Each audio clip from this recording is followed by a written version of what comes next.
Hello everyone, एक बार पुनः स्वागत है आप सभी का राहुल एकेडमी की एक और बेहतर वीडियो में। प्यारे बच्चों, आशा करते हैं आप सभी लोग बढ़िया होंगे, स्वस्थ होंगे और अपनी अपनी पढ़ाई को बेहतर तरीके से कर रहे होंगे। तो प्यारे बच्चों, आज की इस वीडियो में हम लोग क्लास 12 की फिजिक्स सेकेंड का चैप्टर नंबर 4 पढ़ रहे हैं। ठीक है, इस चैप्टर की मैंने एक वीडियो प्रोवाइड कर दिया है, उस वीडियो का लिंक आपको डिस्क्रिप्शन में मिल जाएगा, उसको वहाँ से देख लीजिएगा। ठीक है, तो प्यारे बच्चों, आज की जो हमारी मुख्य टॉपिक है वो है बोहर का परमाणु मॉडल, या इसी को हम कहते हैं बोर का परमाणु मॉडल। ठीक है प्यारे बच्चों, ये जो टॉपिक है बोर्ड एग्जाम के दृष्टि से काफ़ी ज़्यादा महत्वपूर्ण है। हमेशा हर साल ये क्वेश्चन आपके बोर्ड के पेपर में पूछा जाता है। ठीक है, तो प्यारे बच्चों, वीडियो शुरू करने से पहले अगर आप अभी तक हमारे यूट्यूब चैनल पर नए आए होंगे तो चैनल को सब्सक्राइब कर लीजिए, वीडियो अंत तक देखिए। वीडियो पसंद आती है तो वीडियो को लाइक और शेयर जरूर करिएगा। ठीक है, तो चलिए बिना किसी देरी की आज की वीडियो को शुरू करते हैं। ठीक है, तो प्यारे बच्चों देखो, यहाँ पर मैंने हेडिंग डाल रखा है बोहर का परमाणु मॉडल या बोर का परमाणु मॉडल। ठीक है, तो अब हम लोग थोड़ा सा इसके बारे में बेसिक सी जानकारी ले लेते हैं, यानी कि जो बोर का परमाणु मॉडल है ये किस प्रकार से बना है। ठीक है, तो इन सारी चीज़ों को थोड़ा सा जानकारी ले लेते हैं, फिर इसके बाद एक एक करके हर एक चीज़ों को हम लोग डिस्कस करेंगे और ईजी तरीके से समझेंगे भी। ठीक है, तो प्यारे बच्चों, इसके पहले हम लोगों ने पढ़ा था रदरफोर्ड का अल्फा प्रकीर्णन प्रयोग। ठीक है, तो जब रदरफोर्ड का अल्फा प्रकीर्णन प्रयोग था तो उसमें देखा गया था, हम लोगों ने देखा भी था कि उन्होंने अपने प्रयोग में सोने की धातु की एक पन्नी ली और उस पन्नी पर अल्फा कणों की बौछार कराई। तो जब अल्फा कण उस पर पड़े, ठीक है, उस सोने की पन्नी के परमाणु पर पड़े, तो वो क्या हुए कि कुछ सीधे निकल गए, कुछ न्यून कोण से विचलित हो गए और कुछ जो थे वो अधिक कोण से विचलित हो गए। तो इसके आधार पर उन्होंने रदरफोर्ड ने कई तरह के निष्कर्ष निकाले, जो कि हम लोगों ने पिछले वीडियो में देखा था निष्कर्ष को। ठीक है, तो उस निष्कर्ष में कुछ कमियां रह गई थी। ठीक है, यानी कि रदरफोर्ड के परमाणु मॉडल में क्या था कि कुछ तरह की थोड़ी सी कमियां निकल कर आ गई थी, और उस कमियों को दूर करने के लिए हमारे वैज्ञानिक बोहर, ठीक है, यानी कि जिनका नाम है निल्स बोर, ठीक है, इन्होंने उन्हीं कमियों को दूर कर दिया। ठीक है, यानी कि प्लांक के क्वांटम सिद्धांत के आधार पर रदरफोर्ड का जो अल्फा प्रकीर्णन प्रयोग में जो निष्कर्ष निकाला गया था उसमें भी थोड़ी सी कुछ कमियां आई, और उन कमियों को इन्होंने क्या किया, दूर कर दिया। ठीक है, जब दूर किया तो उसी का नाम दे दिया गया बोहर का परमाणु मॉडल। बात समझ में आ रही? यानी कि इसका मतलब ये है कि बोहर ने कुछ नया इसमें, मतलब बोहर ने जो कोई नया नियम नहीं दिया था, बस केवल क्या किए थे कि रदरफोर्ड का अल्फा प्रकीर्णन प्रयोग में जो निष्कर्ष निकल कर के आ रहा था उसमें क्या थी, कुछ कमियां थी, उसी कमियों को दूर कर दिया, तो इसलिए नाम दे दिया गया बोहर का परमाणु मॉडल। ठीक है, बात समझ में आ रही है? तो आइए इन सारी चीज़ों को हम लोग जान लेते हैं। तो यहाँ पर देखिए लिखा गया है कि सन 1913 ईस्वी में, ठीक है, सन 1913 ईस्वी में प्रोफेसर नील बोहर ने रदरफोर्ड के परमाणु मॉडल में मैक्स प्लांक के क्वांटम सिद्धांत के आधार पर रदरफोर्ड की कमियों को दूर किया। ठीक है, जो मैंने बताया वही चीज़ यहाँ पर लिखा भी गया है कि इसमें बताया गया कि सन 1913 ईस्वी में निल्स बोहर ने परमाणु यानी रदरफोर्ड के परमाणु मॉडल में जो कमियां निकल करके आई, उस कमियों को मैक्स प्लांक के क्वांटम सिद्धांत के आधार पर इन्होंने क्या किया, उस कमियों को दूर कर दिया। ठीक है, और इस कमियों को जब दूर किया तो इन्होंने अपनी कुछ नई, यानी 3 तरह की नई परिकल्पनाएं प्रस्तुत की। तो इसीलिए यहाँ पर लिखा गया, इसके लिए निम्नलिखित 3 नई परिकल्पनाएं प्रस्तुत की। बात समझ में आ रही है? इसका मतलब ये है कि जो निल्स बोहर हैं, इन्होंने सन 1913 ईस्वी में जो रदरफोर्ड का जो परमाणु मॉडल दिया गया था उसमें कुछ कमियां निकल करके आई थी। उस कमियों को दूर करने के लिए इन्होंने मैक्स प्लांक के क्वांटम सिद्धांत का आधार लेकर के उन कमियों को दूर किया, और कमियों को दूर करने के बाद इन्होंने 3 तरह की नई परिकल्पनाएं दी। तो आइए अब हम लोग बोहर के परमाणु मॉडल का प्रथम परिकल्पना को समझते हैं। ठीक है, तो प्रथम परिकल्पना क्या है प्यारे बच्चों, इसके बारे में थोड़ा सा हम लोग बेसिक सी जानकारी ले लेते हैं, फिर इसके बाद हर एक चीज़ें क्लियर हो जाएंगी। ठीक है, प्रथम परिकल्पना की। तो इसके पहले प्यारे बच्चों हम लोगों ने पढ़ा था रदरफोर्ड का परमाणु मॉडल। तो रदरफोर्ड ने ये बताया था अपने परमाणु मॉडल में कि जो इलेक्ट्रॉन है वो नाभिक की चारों तरफ वृत्तीय कक्षा में गति करता है या घूम सकता है। ठीक है, यानी इसका मतलब ये है कि हम मान लेते हैं कि ये हमारा कोई एक परमाणु का नाभिक है, और इस नाभिक के चारों तरफ इलेक्ट्रॉन क्या होते हैं, गति करते हैं, यानी वृत्तीय कक्षाओं में गति करते हैं। तो इसका मतलब इन्होंने ये बताया नहीं था कि इलेक्ट्रॉन केवल निश्चित कक्षाओं में घूम सकते हैं, बस रदरफोर्ड ने कहा था कि नाभिक के चारों तरफ वृत्तीय कक्षा में घूम सकते थे। इसका मतलब कोई भी इलेक्ट्रॉन हो, चाहे यहाँ पर गति करे, चाहे यहाँ पर गति करे, यानी कि इनकी कोई निश्चित कक्षा नहीं थी।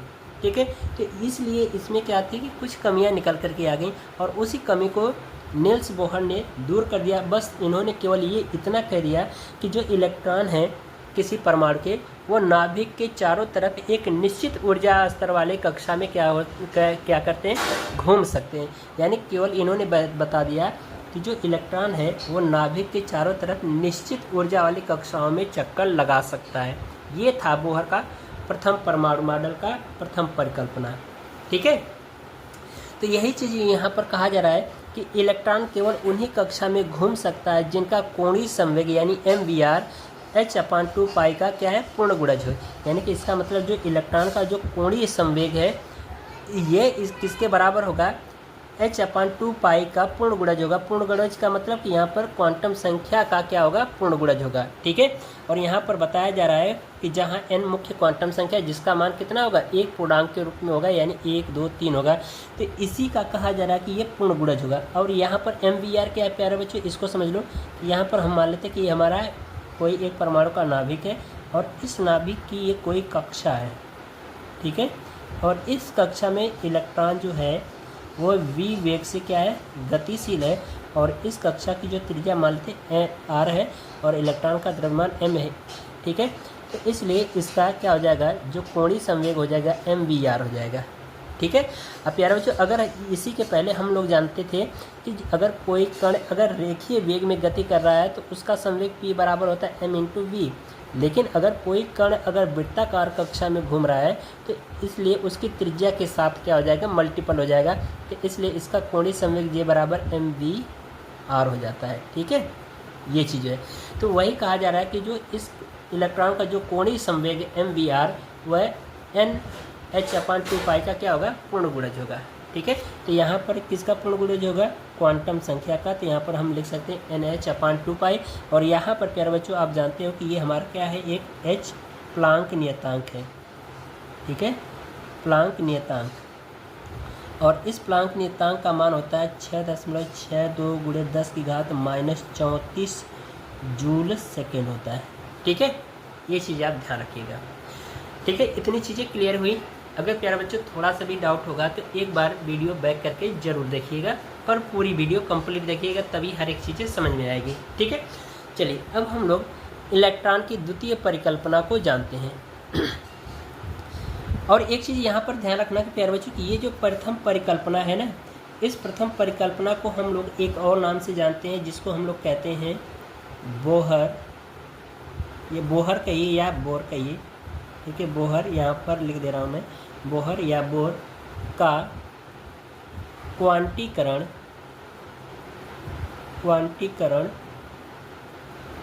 प्रतिबंध। ठीक है, इसको आप लोग ध्यान रखिएगा।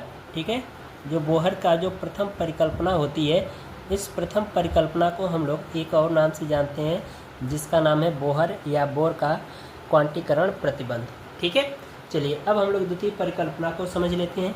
यहाँ पर कहा जा रहा है कि द्वितीय परिकल्पना में कि अस्थायी कक्षाओं में घूमते समय इलेक्ट्रॉन का ऊर्जा उत्सर्जन नहीं करते। यानी कि जो इलेक्ट्रॉन वृत्तीय कक्षा में अगर घूम रहे हैं तो उस समय ये क्या करते हैं, ऊर्जा का उत्सर्जन नहीं करते हैं। जैसे कि यहाँ पर मैंने बताया कि मान लेते हैं कि ये हमारा कोई एक परमाणु का नाभिक है और इस नाभिक के चारों तरफ ये क्या है, कक्षाएँ हैं। ठीक है, ये कक्षाएं क्या होंगी, निश्चित कक्षाएं होंगी प्यारे बच्चों। ठीक है, इसको मान लेते हैं ये पहली कक्षा, ये दूसरी है, ये तीसरी है। तो इसमें कहा जा रहा है कि अगर मान लो कि किसी निश्चित कक्षा में अगर इलेक्ट्रॉन अगर घूम रहा है तो ये इलेक्ट्रॉन अगर गति कर रहा है तो उस समय ये क्या करता है, ऊर्जा का उत्सर्जन नहीं करता है। ठीक है, यही चीज़ दूसरा परिकल्पना में बताया गया है कि अस्थायी कक्षाओं में घूमते समय इलेक्ट्रॉन ऊर्जा का उत्सर्जन नहीं करते यदि अभिकेंद्र त्वरण होता है। यानी कि यदि उनमें अभिकेंद्र त्वरण होता है, अतः परमाणु का अस्थायित्व बना रहता है। यानी कि इसका मतलब ये है कि ये इलेक्ट्रॉन क्या होते हैं, जब इस वृत्तीय कक्षा में क्या करते हैं, गति करते हैं, तो ये क्या करते हैं, ऊर्जा का उत्सर्जन नहीं करते हैं यदि इसमें क्या होता है कि अभिकेंद्र बल यानी अभिकेंद्र त्वरण कार्य करता है। और अभिकेंद्र त्वरण हमेशा नाभिक की ओर कार्य करेगा। ठीक है, तो ये अभिकेंद्र त्वरण नाभिक की तरफ कार्य करता है, जिसके कारण ये क्या होता है, परमाणु का अस्थायित्व तो बना रहता है। यदि प्यारे बच्चों ये अभिकेंद्र त्वरण कार्य न करे, ठीक है, तो ये इलेक्ट्रॉन क्या होगा, इस नाभिक में आकर के गिर जाएगा, और जब गिर जाएगा तो हमारे पास है नाभिक धनावेशित और इलेक्ट्रॉन है ऋणावेशित। तो ये इलेक्ट्रॉन क्या करेगा, इस नाभिक के अस्तित्व को खत्म कर देगा, और जब नाभिक का अस्तित्व खत्म हो जाएगा तो परमाणु का भी क्या होगा, अस्तित्व खत्म हो जाएगा। ठीक है, तो इसलिए यहाँ पर अभिकेंद्र त्वरण कार्य करता है, जिसके कारण यहाँ पर इलेक्ट्रॉन क्या होते हैं, इस नाभिक के चारों तरफ वृत्तीय कक्षा में गति करते हैं, और इसी के कारण क्या होता है, परमाणु का अस्थायित्व बना रहता है। ठीक है, तो एक बार फिर से चीज़ों को समझ लो। यहाँ पर कहा गया है कि अस्थायी कक्षाओं में घूमते समय इलेक्ट्रॉन ऊर्जा का उत्सर्जन नहीं करते यदि उनमें अभिकेंद्र त्वरण नहीं होता। ठीक है, और कहा जा रहा है कि अतः परमाणु का अस्थायित्व बना रहता है, यानी कि इसमें क्या होता है कि इलेक्ट्रॉन वृत्तीय कक्षा में गति करते हैं, किसके कारण, अभिकेंद्र त्वरण के कारण। ज़्यादातर ध्यान रखना प्यारे बच्चों कि जो अगर कोई भी वस्तु अगर वृत्तीय कक्षा में गति कर रही है तो इसका मतलब कि वहाँ पर अभिकेंद्र बल भी कार्य करता है, और अभिकेंद्र बल के बिना कोई वस्तु वृत्ताकार कक्षा में गति नहीं कर सकती है। ठीक है, तो ये भी चीज़ ध्यान रखिएगा। तो इसीलिए कहा जा रहा है कि यदि उनमें अभिकेंद्र त्वरण होता है तो अतः परमाणु का अस्थायित्व बना रहता है। ठीक है, ये चीज़ क्लियर हुआ। अब हम लोग जानेंगे कि बोहर के परमाणु मॉडल का तृतीय परिकल्पना। ठीक है, तो यहाँ पर देखिए लिखा जा रहा है कि जब परमाणु को किसी कारण से बाहर से ऊर्जा मिलती है, यानी कि जब किसी परमाणु को बाहर से ऊर्जा मिलती है, ठीक है, तो उसका कोई इलेक्ट्रॉन अपनी निश्चित कक्षा को छोड़ करके किसी उच्च कक्षा में चला जाता है, परमाणु की यह अवस्था उत्तेजित अवस्था कहलाती है। यानी प्यारे बच्चों इसका मतलब ये ध्यान रखिएगा कि ये हमारा क्या है, नाभिक है। ठीक है, और इस नाभिक के चारों तरफ ये क्या है, कक्षाएं हैं। ठीक है, और इन कक्षाओं में इलेक्ट्रॉन क्या हो रहे हैं, गति कर रहे हैं। ठीक है, मान लेते हैं इन कक्षाओं में क्या है, इलेक्ट्रॉन गति कर रहा है। तो मान लो ये इलेक्ट्रॉन गति कर रहा है, तो हमने क्या किया, किसी कारणवश से इस इलेक्ट्रॉन को बाहर से ऊर्जा दिया है। तो ये इलेक्ट्रॉन की खासियत ये होती है कि ये ऊर्जा जो दी जाएगी h के बराबर दी जाएगी। ठीक है, E बराबर h दी जाएगी। ठीक है, तो अब ये जो इलेक्ट्रॉन होता है ये ऊर्जा को ग्रहण करके अपनी कक्षा को छोड़ करके, यानी अपनी कक्षा को छोड़ करके किसी उच्च कक्षा में जंप कर जाता है। ठीक है, यानी कि ये भी मान लेते हैं कि ये हमारा क्या है कि इलेक्ट्रॉन है, और बाहर से इतनी ऊर्जा दी गई, तो ये इलेक्ट्रॉन क्या किया, ऊर्जा को ग्रहण करके अपनी कक्षा को छोड़ करके किसी उच्च कक्षा में चला गया, मान लो यहाँ तक चला गया। तो अब जो इलेक्ट्रॉन होता है यहाँ पर 10⁻⁸ सेकेंड तक क्या होता है, रुकता है, और रुकने के बाद ये पुनः फिर वापस उसी कक्षा में क्या करता है, संक्रमण करता है। ठीक है, संक्रमण करता है। तो जब संक्रमण करेगा तो उस समय इससे क्या हो गई, कुछ विद्युत चुंबकीय तरंगें उत्पन्न होंगी। ठीक है, बात समझ में आ रही है। तो ये इसका तृतीय परिकल्पना है। ठीक है, तो आइए एक बार फिर से चीज़ों को और डिटेल समझ लेते हैं। तो यहाँ पर देखिए लिखा गया है कि जब परमाणु को किसी कारण से बाहर से ऊर्जा मिलती है तो कोई इलेक्ट्रॉन अपनी निश्चित कक्षा को छोड़ करके किसी उच्च कक्षा में चला जाता है, जैसा कि मैंने अभी चित्र में समझाया। कहा जा रहा है कि परमाणु की यह अवस्था क्या कहलाएगी, उत्तेजित अवस्था कहलाएगी। ये ध्यान रखिएगा कि परमाणु की ये कौन सी अवस्था कहलाएगी, उत्तेजित अवस्था कहलाएगी। ठीक है, आइए और चीज़ों को समझ लेते हैं, और इसका एक फार्मूला भी बनेगा, उसको भी जानेंगे। तो यहाँ पर देखिए लिखा गया है कि इलेक्ट्रॉन उच्च कक्षा में पहुंचकर 10⁻⁸ सेकेंड वहाँ पर रुकता है, यानी कि जब अपनी निम्न कक्षा को छोड़ करके उच्च कक्षा में जंप कर जाता है तो वहाँ पर 10⁻⁸ सेकेंड तक क्या होता है, वहाँ पर रुकता है। फिर निम्न कक्षा में वापस लौट आता है। वापस लौटते समय इलेक्ट्रोमैग्नेटिक वेव यानी विद्युत चुंबकीय तरंगों के रूप में ऊर्जा उत्सर्जित करता है। बात समझ में आ रही।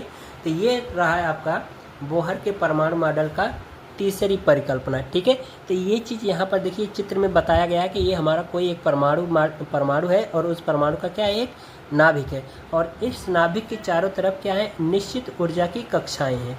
ठीक है, निश्चित ऊर्जा की कक्षाएं, और इन कक्षाओं में क्या हो रहा है, इलेक्ट्रॉन गति कर रहा है। ठीक है, तो यहाँ पर देख रहे हो कि जब बाहर से किसी कारणवश से ऊर्जा दी गई तो ये इलेक्ट्रॉन क्या हुआ, अपनी निम्न कक्षा को छोड़ करके उच्च कक्षा में चला गया था। ठीक है, अब वहाँ पर क्या था कि 10⁻⁻8 सेकेंड तक रुका और रुकने के पश्चात ये पुनः वापस अपनी कक्षा में क्या कर रहा है, संक्रमण कर रहा है। तो यहाँ पर क्या हो रहा है कि विद्युत चुंबकीय तरंगे ये उत्सर्जित कर रहा है ऊर्जा के रूप में। ठीक है, तो ये इसके कहने का मतलब है। तो आइए इसी चीज़ को हम लोग थोड़ा सा क्या है परिवर्तित करके समझते हैं और सूत्र का भी निगमन करेंगे। तो प्यारे बच्चों, मान लेते हैं कि ये हमारा एक ऊर्जा स्तर है जिसको हम लोग कह रहे हैं E1, और ये दूसरी ऊर्जा स्तर है, इसको हम लोग कह रहे हैं E2। ठीक है, तो यहाँ पर मान लो ये पहली ऊर्जा स्तर है, यहाँ पर इलेक्ट्रॉन क्या स्थित है, इसको हम लोग कहते हैं निम्न ऊर्जा स्तर। ठीक है, निम्न ऊर्जा स्तर। ठीक है, और इसके ऊपर की कौन सी ऊर्जा स्तर होगी, उच्च ऊर्जा स्तर। ठीक है, उच्च ऊर्जा स्तर। ठीक है, तो यहाँ पर देख रहे हो कि इस निम्न ऊर्जा स्तर में इलेक्ट्रॉन स्थित है। इसको जब बाहर से ऊर्जा दी गई तो यह इलेक्ट्रॉन ऊर्जा को ग्रहण करके अपनी निम्न ऊर्जा स्तर को छोड़ करके उच्च ऊर्जा स्तर में क्या होता है, चला जाता है। ठीक है, और चला गया तो यहाँ पर क्या हुआ, यह इलेक्ट्रॉन 10⁻⁸ सेकेंड तक रुका और रुकने के पश्चात यह इलेक्ट्रॉन पुनः कहाँ पर संक्रमण कर गया, अपनी पहली वाली कक्षा में संक्रमण कर गया। तो यहाँ से क्या हो गई, कुछ विद्युत चुम्बकीय तरंगे उत्पन्न हो गई। ठीक है, तो ये चीज़ है। तो यहाँ से ऊर्जा दी गई थी, वो ऊर्जा कितनी दी गई थी, E = hν दी गई थी। तो अब हम क्या करेंगे, इन ऊर्जाओं का डिफरेंस निकाल करके देख लें। ठीक है, तो यहाँ पर हो जाएगा प्यारे बच्चों E = E2 - E1 हो जाएगा। तो यहाँ पर प्यारे बच्चों हमें पता है कि E बराबर कितना है, hν है, तो यहाँ पर रख देंगे hν बराबर ये हो जाएगा E2 - E1। ठीक है, तो हम क्या करेंगे, इस न्यू को यहीं पर रखेंगे और प्लांक नियतांक h का इधर भाग करा देंगे। तो ये हो जाएगा न्यू बराबर E2 - E1 h। तो प्यारे बच्चों ये भी हमारा एक फार्मूला बन जाएगा। ठीक है, तो ये हमारा फार्मूला हो जाएगा। इस पे न्यूमेरिकल आपके पेपर में पूछा जाता है। ठीक है, तो प्यारे बच्चों ये जो बोहर के परमाणु मॉडल का जो तीसरी परिकल्पना है, इसको एक और हम नाम से जानते हैं जिसको हम लोग कहते हैं बोहर का, यानी बोहर या बोर का आवृत्ति प्रतिबंध, बोर का आवृत्ति प्रतिबंध। ठीक है प्यारे बच्चों, ये नाम भी ध्यान रखना, हो सकता है इसी नाम से आपके पेपर में क्वेश्चन पूछ सकता है। ठीक है, तो इस तरह से प्यारे बच्चों आज की हमारी वीडियो कंप्लीट होती है। ठीक है, यदि यह वीडियो आपको पसंद आई होगी तो वीडियो को लाइक कर दीजिए और चैनल को सब्सक्राइब कर लीजिए। मिलते हैं इसी तरह से अगले वीडियो में, तब तक के लिए गुड बाय, थैंक यू, जय हिंद बच्चों।